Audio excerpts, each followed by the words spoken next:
प्यारे दोस्तों, जो कहानी आज मैं आपको सुनाने जा रही हूँ वो है एक विधवा औरत की कहानी।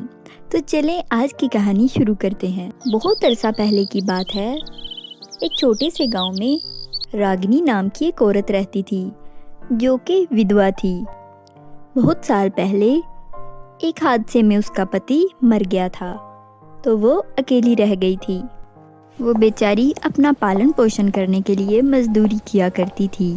उसका कोई संतान भी नहीं था। ऐसे ही समय गुजरता जाता है। एक दिन रागिनी काम से वापस आ रही थी तो रास्ते में दरख्तों के पास वो देखती है छोटी सी बच्ची पड़ी रो रही थी। रागिनी तुरंत उस बच्ची के पास जाती है और उसको गोद में ले लेती है और उसकी तरफ देखकर कहती है, अरे कितनी प्यारी बच्ची है। पता नहीं कौन बदनसीब है जो इस बेचारी को यहाँ छोड़कर चला गया है। प्यारी बच्ची, तुम मत रो, तुम तो बहुत खूबसूरत हो। मैं तुम्हारा नाम सुमिति रखती हूँ। आज से तुम मेरी बेटी हो। मेरे साथ मेरे घर चलो, मैं तुम्हारा पालन पोषण करूँगी। ऐसा कहकर रागिनी उस बच्ची को लेकर घर आ जाती है। रागिनी के पास अपनी जिंदगी गुजारने के भी पैसे नहीं थे। अब उस पर एक और जिम्मेदारी आ जाती है। रागिनी अब और भी ज़्यादा मेहनत करने लगी थी और ज़्यादा पैसे कमाने के लिए लोगों के घरों में जाकर काम करती थी। सुमिति भी उसको अपनी माँ समझती थी और उससे बहुत प्यार करती थी। ऐसे ही समय गुजरता जाता है और रागिनी सुमिति का एडमिशन स्कूल में करवा देती है।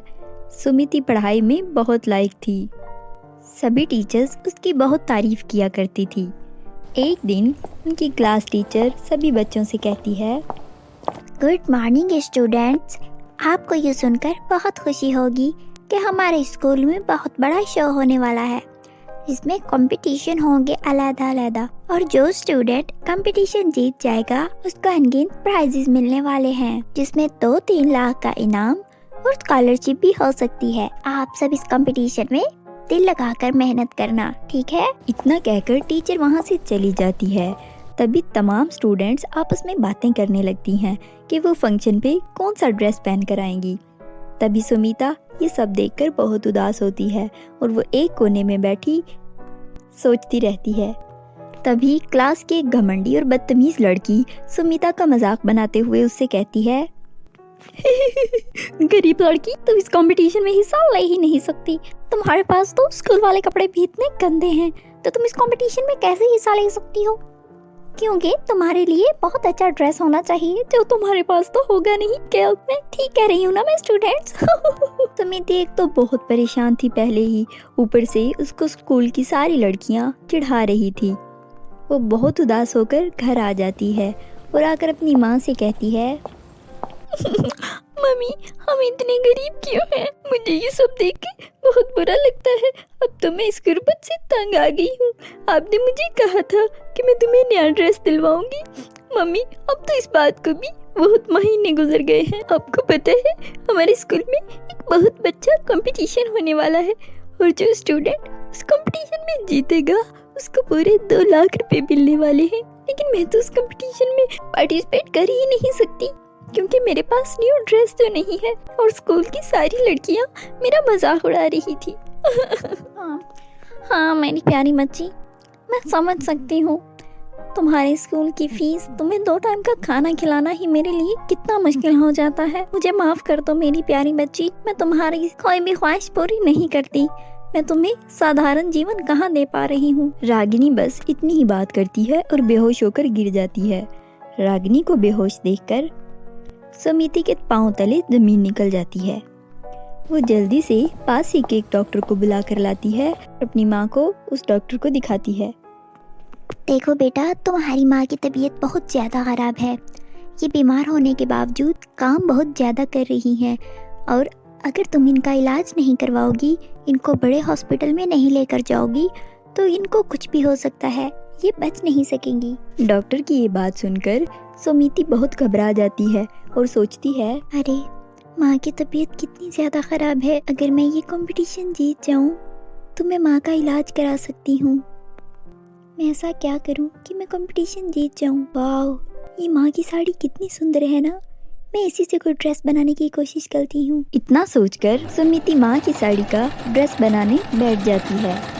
वो जैसे ही मशीन रखकर ड्रेस बनाने लगती है तो पूरी रात गुजर जाती है और जब सुबह देखती है वो अपने हाथों का बनाया हुआ ड्रेस तो वो हैरान रह जाती है। इतना खूबसूरत ड्रेस बन जाता है कि उसको यकीन ही नहीं आता कि उसने अपने हाथों से बनाया है। अगले दिन कंपटीशन शुरू हो जाता है। तमाम स्कूल की लड़कियां बहुत सुंदर और ब्रांडेड ड्रेस पहनकर आती हैं। तभी सुमिति अपनी माँ की पुरानी साड़ी का सिलाई किया हुआ फ्रॉक पहनकर आ जाती है। लेकिन सुमिति उस फ्रॉक में बहुत सुंदर लग रही होती है। सब उसको देखकर हैरान हो जाते हैं। एक एक करके कंपटीशन में सारी लड़कियां वॉक करती हैं।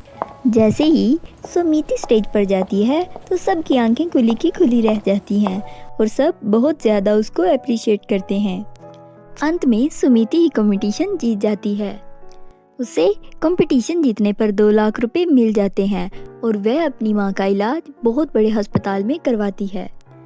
कुछ ही दिन बाद गांव की कुछ लड़कियां उसके पास आती हैं और कहती हैं, सुमिति, तुम बहुत ही सुंदर कपड़े बनाती हो। अगर तुम बुरा ना मनाओ तो मैं तुमसे अपना ड्रेस सिलवाना चाहती हूँ। मेरी शादी के कुछ कपड़े हैं, अगर तुम सिलाई कर दोगी तो मुझे बहुत खुशी होगी। तुम्हारे हाथों के सिलाई कपड़े किए हुए लगता है जैसे किसी बहुत बड़े डिजाइनर ने सिलाई किए हैं। हाँ, क्यों नहीं, मुझे तुम सबके कपड़े बनाकर बहुत अच्छा लगता है। अब एक ना एक लड़की मेरे पास आती रहती है। आप सब ने तो मुझे टेलर बना दिया है, लेकिन मुझे अच्छा लगता है। कम से कम इस हुनर से मेरी माँ का इलाज अच्छे से हो गया और मैं अपनी माँ का ध्यान रख पा रही हूँ। कोई बात नहीं है, तुम मुझे अपने कपड़े ला देना, मैं तुम्हें सिलाई कर दूंगी। कुछ दिन बाद सुमिति का जन्मदिन होता है और वो अपना जन्मदिन बहुत ही धूमधाम से मनाना चाहती है। वो अपने जन्मदिन के लिए बहुत ही सुंदर ड्रेस अपने हाथों से तैयार करती है।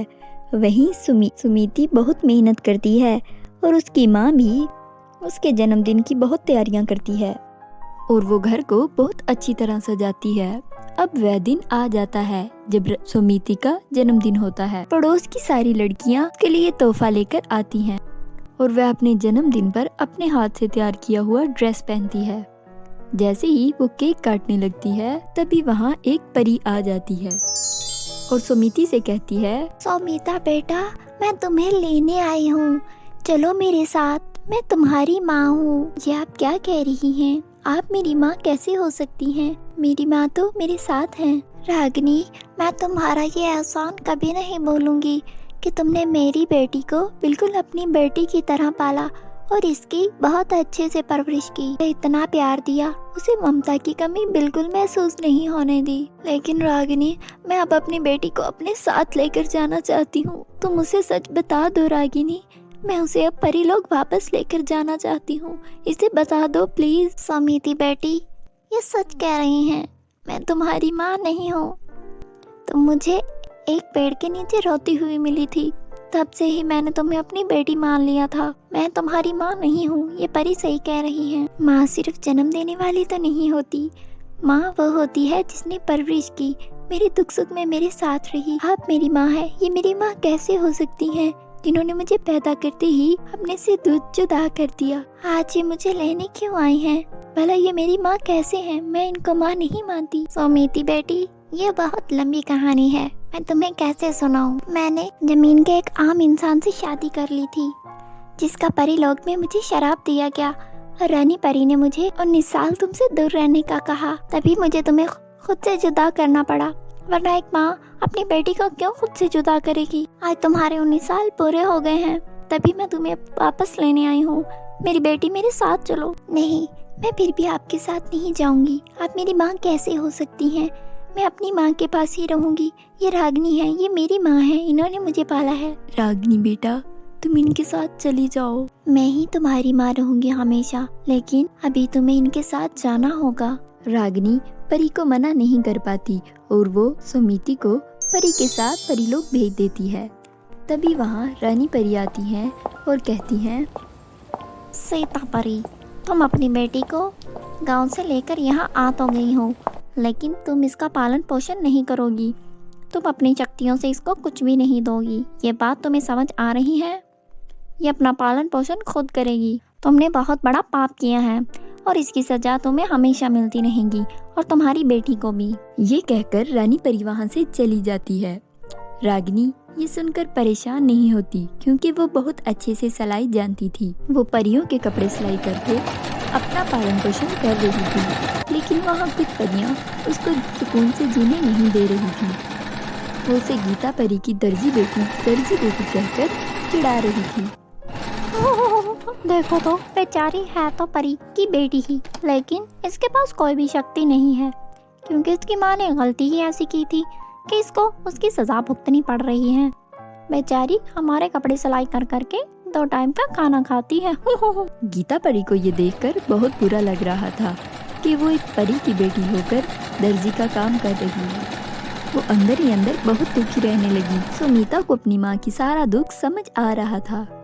एक दिन गीता परी अपनी बेटी के लिए बहुत उदास हो रही थी और रोने लगी। तभी सुमिति अपनी माँ से कहती है, माँ, आप इस बात से इतनी परेशान मत होइए। अगर मैं आपकी बेटी होकर कपड़े सिलती हूँ तो इसमें क्या बुराई है। बेटा, मुझे बिल्कुल भी अच्छा नहीं लगता जब तुम्हें सब परी की दर्जी बेटी कहकर पुकारते हैं। तुम एक परी की बेटी हो, तुम्हारे पास सारी शक्तियाँ होनी चाहिए थी, लेकिन मेरे पापा की सजा तुम भुगत रही हो। मुझे माफ कर दो। अब मैं तुम्हें गाँव भी नहीं भेज सकती क्योंकि रागिनी भी इस दुनिया में नहीं रही। परीलोक में तुम्हारा अपमान देखकर मुझे बिल्कुल भी अच्छा नहीं लगता। ऐसे ही सुमिति अपनी माँ को दिलासा देती है। दिन गुजरते जाते हैं। एक दिन तभी वहाँ पड़ोस की परियों की रानी परी आती हैं। उनको देखकर सब उनके स्वागत के लिए खड़ी हो जाती हैं। वो बहुत ज़्यादा शक्तिशाली होती हैं। उनका बहुत दूर दूर तक नाम था। परी माँ उनसे कहती हैं, आपका हमारे परीलोक में बहुत बहुत स्वागत है। हम बहुत किस्मत वाले हैं कि हमें आपका दर्शन नसीब हुआ। अगर आपको कोई काम था तो आप हमें अपने परीलोक बुला लेते, हम वहाँ आ जाते। बताइए, आपका हम जैसी गरीब परियों से क्या काम है। हमें सबसे सुंदर एक ड्रेस बनवानी है। हमने सुना है गांव से एक लड़की आई है जो आपके परीलोक में कपड़े सिलाई करती है। परीलोक में उसके बहुत चर्चे हैं। हमें उस लड़की से एक ड्रेस बनवानी है। अगर हमें वो ड्रेस पसंद आ गई तो तुम सोच भी नहीं सकती कि तुम्हारे परीलोक को क्या क्या शक्तियाँ श्राप हो सकती हैं। ये तो हमारे सौभाग्य की बात होगी कि हमें इतना बड़ा काम करने का मौका मिल रहा है। आप निश्चिंत रहिए, आपको आपकी पसंद की ड्रेस मिल जाएगी। रानी परी अपने महल वापस चली जाती हैं। तभी परी माँ गीता परी और सुमिति को अपने पास बुलाती है और कहती है, सुमिति, हमारी इज्जत का सवाल है। तुम्हें हर हाल में वो ड्रेस बहुत अच्छी सिलाई करनी है। रानी परी के लिए ड्रेस तैयार पास ना हुई, फेल हो गई तो तुम्हें और तुम्हारी माँ को परीलोक से निकाल दिया जाएगा, और अगर वो पास हो गई ड्रेस तो तुम्हें अंदाजा भी नहीं कि तुम दोनों को कितनी शक्तियाँ मिल सकती हैं। परी माँ, आप निश्चिंत रहिए। मैं पूरी कोशिश करूँगी कि मैं अपनी माँ की इज्जत परीलोक में दोबारा लौटा सकूं और बहुत अच्छा ड्रेस सिलाई कर सकूं। इतना कहकर सुमिति अपने घर वापस आ जाती है और वो 1.5 महीना कड़ी मेहनत करती है। 1.5 महीने की सख्त मेहनत के बाद उसका ड्रेस सफल हो जाता है। वो एक बहुत सुंदर ड्रेस तैयार करती है। आज से पहले ऐसी ड्रेस किसी ने देखी भी नहीं थी परीलोक। रानी परी अपनी ड्रेस लेने परीलोक में आ जाती हैं और जब वो ड्रेस देखती हैं तो वो खुद चौंक जाती हैं। अद्भुत अद्भुत, ऐसी ड्रेस तो हमने कभी अपनी शक्तियों से भी तैयार नहीं की, जैसी इस लड़की ने हाथों से तैयार की है। सच में बेटा, तुमने तो कमाल कर दिखाया। परी माँ तुम लोगों को आज से 4 गुना ज्यादा शक्तियाँ दे जाती हैं। आज से तुम लोगों में हर परी के पास अलग अलग शक्तियाँ होंगी। हमारा दिल खुश हो गया। हमें ये ड्रेस बहुत ही पसंद आई है। रानी परी वो ड्रेस अपने साथ ले जाती हैं। सुमिति की खुशी का कोई ठिकाना ही नहीं था। तभी परी माँ सारी परियों को इकट्ठा करती हैं और एक अनाउंसमेंट करती हैं। हमने जो गीता परी की बेटी को शराब दिया था, हम वो शराब वापस लेते हैं। आज से सुमिति कोई आम लड़की नहीं रहेगी और हमने जो नियम बनाए थे हम वो वापस लेते हैं। अब किसी भी परी के ऊपर कोई भी पाबंदी नहीं है। जो जहाँ जाए वो शादी कर सकता है। किसी को भी कोई रोक टोक नहीं होगी। ये अनाउंसमेंट सुनकर सारी परियां बहुत खुश होती हैं। और सबसे ज़्यादा गीता परी खुश होती है क्योंकि उसकी बेटी भी परी बन जाती है। अब उसको कोई भी परी की दर्जी बेटी कहकर नहीं पुकारेगा, वो भी पूरे आत्मसम्मान के साथ अपनी माँ के साथ परीलोक में रहेगी। समिति परी बनकर भी अपने कपड़े सिलाई करना नहीं छोड़ती, वो सबको कपड़े सिलाई करके देती है और सारी परियां उसके सिलाई किए हुए कपड़े पहनती हैं और सब खुशी खुशी रहती हैं और वो खुशी से अपना जीवन व्यतीत करती हैं। तो प्यारे दोस्तों, कैसी लगी आपको हमारी आज की कहानी? हमें लाइक और कमेंट करके ज़रूर बताइएगा। मिलते हैं नेक्स्ट कहानी में, तब तक आप अपना ख्याल रखिए। बाय बाय दोस्तों।